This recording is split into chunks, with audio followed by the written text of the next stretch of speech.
So I remember when I was growing up, my mom was really big about us being heard.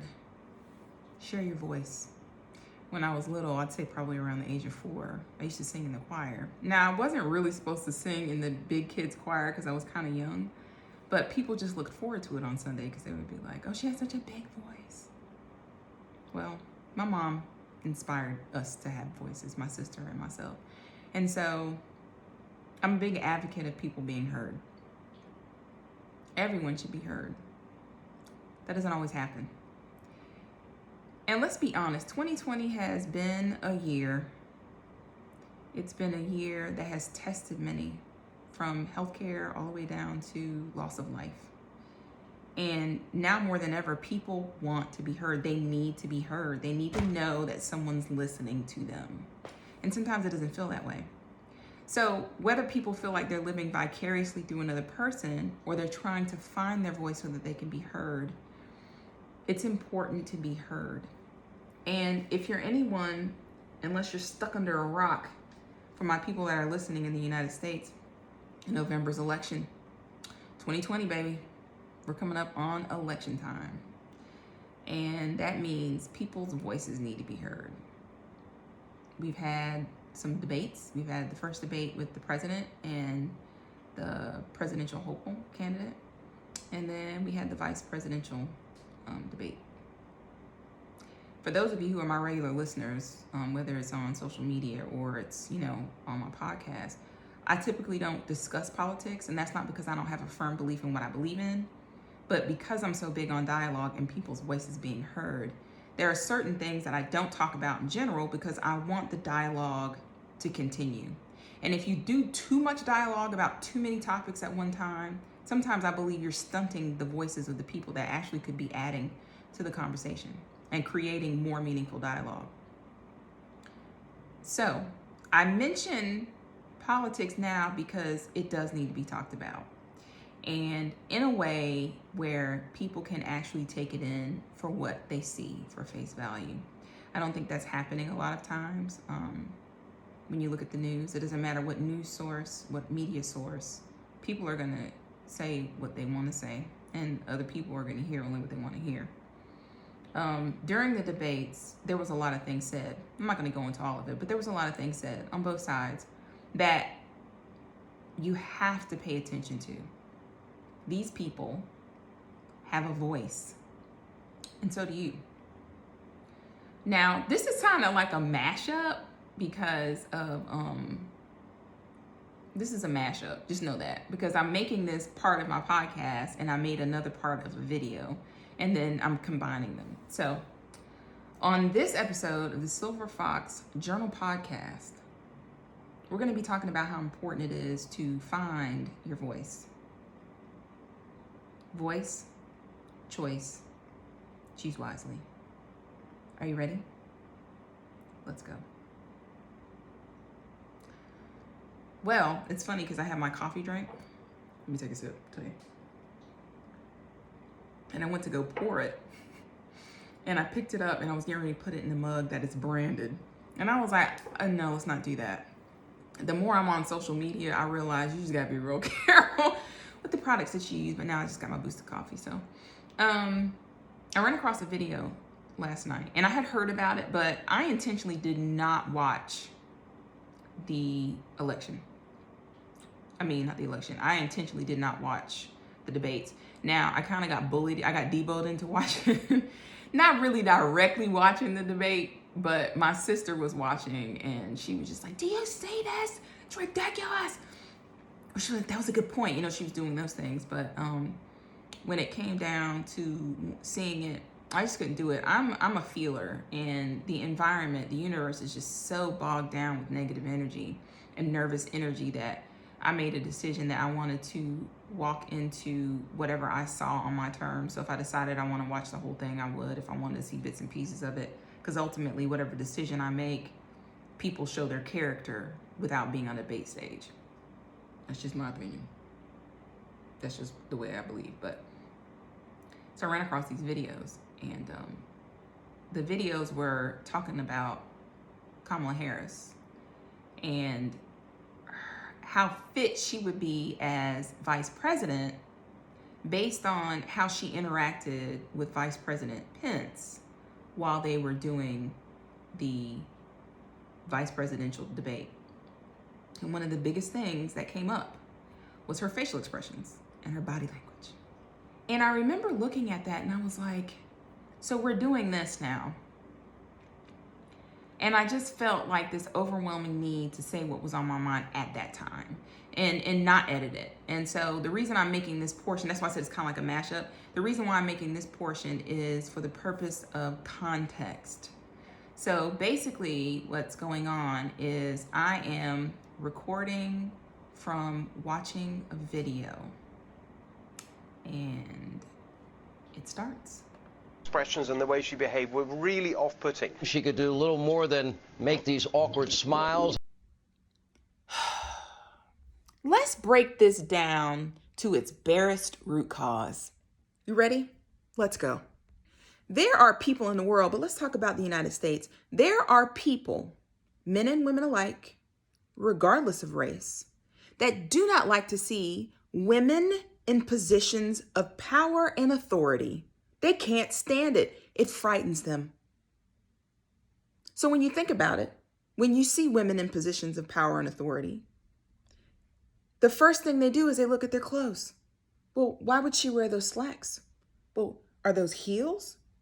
She either looks like a school marm or a streetwalker. It will never be good enough. Remove the fact of the power and authority. Many people don't even want to see a woman in position of power. So let's go ahead, regardless of race. So let's just go ahead and leave that there. Now let's complicate it a little more. Let's throw in that pesky thing called melanin. Oh, melanin. Sprinkle all the melanin in it, and then it takes it to another level. I'm not even going to go into the angry black woman narrative. I've spoken about that before. I'm done with that. But that's what happens. The narrative surrounding women of color, but black women in this country, is that we're angry and that we're emotional.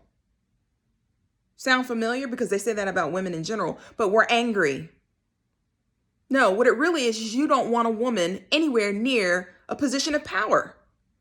And then she's a black woman, which is often confusing to me because whether it came from the days of slavery when black women were wet nurses and that cleaned the homes and bore the brunt of not only the families of master in the big house, but also the brunt of her own family as she had to survive.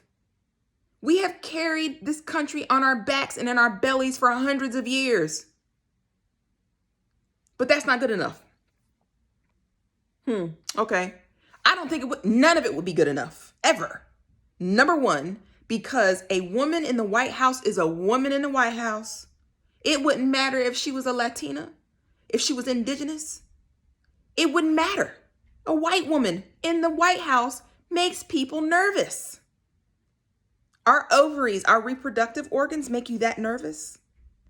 What should make you nervous is a man or a woman that does not have the ability or the temperament to run a country. That should make you nervous. You know that American pride thing that we're supposed to have where there's all equality for everyone, men and women, black and white. All of this equality that people keep talking about. You know, that whole American true grit that says, pull yourself up by your bootstraps. And then the second a woman and then a woman of color does it, it's still not good enough. That makes no sense to me. I will say this much. Any woman that pulls herself up by her bra straps is good enough for me. But then again, I have bra straps. And so do millions of other powerful American women of all races. And that should be good enough for America. But I guess that's just not, because she made a face. People make faces all the time. People in the White House make faces all the time. People in the grocery store, in CEO boardrooms, in classrooms make faces all the time. Ooh, it's evident that change needs to happen. And I keep hearing people say, but we need a change. Really? Americans don't want change. A lot of Americans do, but some really don't want things to change. They don't want them to change because then that takes away their power and authority. So then who wins? Really, who wins? See, that's the good thing about this country. You can choose. A black man couldn't be in the White House. A white woman couldn't be in the White House. A transgender person can't be in the White House. A Christian, a Muslim can't be in the White House. Who can be in the White House? Who? Because aren't all those Americans? Look, we don't have to see eye to eye on everything. That's never going to happen because we're all individual human beings with different beliefs. But we need to come together on something. Because what's going on now hasn't worked and it doesn't now. So again, you have a voice and you have a choice. Choose wisely. When I recorded that last night, I'm not an angry person, but I can get irritated and I am passionate. I think there's people need to learn the difference between anger and passion. I was actually thinking about making a podcast about that. That's a whole other story. I digress. But I think people need to know the difference. And I think it's important for people to know the difference because important content and lessons get lost when people feel like they're being attacked by something. I mean, you know, if you mistake someone's anger, if you mistake someone's passion for anger, and you're like, I'm not dealing with anger, you're not going to hear anything they're saying. What frustrated me was, number one, as a woman, I recognize and have been in situations where I've been dismissed sheerly because I'm a woman. The first thing that popped in my mind wasn't that I was a black woman, it was because I was a woman. And then when you get in certain contexts, you recognize that wonderful thing that I love and many people the world over love, that melanin just adds to it. Just like I said in that portion of my recording. It waters down facts. It waters down what has to happen, and that's the dialogue. So people are worried about somebody frowning their face up a little bit or kind of like, but the thing is, people do that all the time. That does not change their ability to discuss the facts. See, what happens is when people say it's back down to that passion or anger thing, where it's like, if you're interpreting someone's facial expressions as anger, then you don't want to hear anything they have to say. Think about this for just a minute. Your partner or your children, you're listening to them and you're like, what the? Or you do your eyes like this. Does that make you necessarily respect them any less or want to have that conversation with them any less? No. Everybody shows their emotions differently. Some people check their emotions in a way where maybe their facial expressions are the way they are. I'm not speaking for her. I don't know why she did it. But what I do know is I'm a very communicative person. I use my eyes a lot and I kind of twist my face up a lot. That's one of the things that I think that's one of the biggest things that made me go, because I know that I have a voice, that I have things to share. I know that my ability to make things relatable to people and help them see it in a different way should never be masked because I do something bug-eyed or something. I mean, it doesn't change the facts. It doesn't change the opportunity for me to help impact someone's life or someone to impact mine. I think we get lost in things that don't really matter in the overall scheme of things. So what does the rest of the election look like? I don't know. But I do know as long as we continue to ignore the fact of what root causes are happening, and I'm saying this because this is a root cause for this. Now that doesn't mean people not wanting to see women in positions of power can't affect other issues, social issues that we have. But I'm using this as an example that people would use facial expressions to remove the real reason why you don't want somebody to do something. I mean, some people could say, well, you're being feminist. You'd be like, yeah, okay, that's fine. That's not the point. The point still remains, especially all these people who are talking, I want the facts, but won't be the one to go look the facts up. They won't be the one to sit down and talk to someone who may actually have the facts.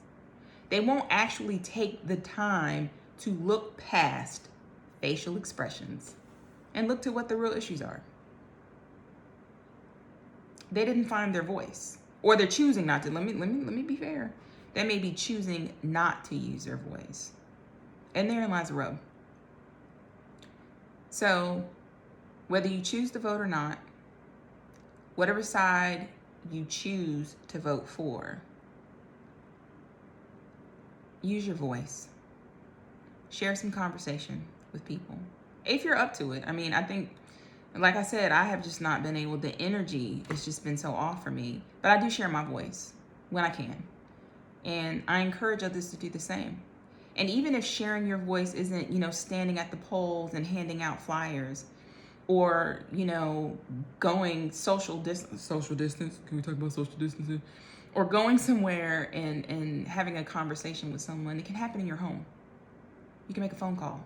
Hey, let's talk about this. How are you feeling about the election? How are you feeling about what the end of the year is going to be like when we go into 2021 with COVID-19? Like, how are you feeling about things? What do you need? What do you think we need as a society? We'll talk about what Kim Kardashian's doing. We'll talk about the latest Gucci shoes. We'll talk about that 2021 whatever car. But we can't talk about the real issues that affect us every day. Because if we took all of our clothes off our back, if we trashed all the cars at every dealership, got rid of all cell phones, ultimately, the only thing we really have left is our voice. It's our choice. Choose wisely. And as usual, you could have spent the last 18-ish, 19 minutes anywhere else with anyone else in the world. But you chose to spend that time with me, and I'm forever grateful. See you and hear you and speak to you next time on the Silver Fox Journal Podcast.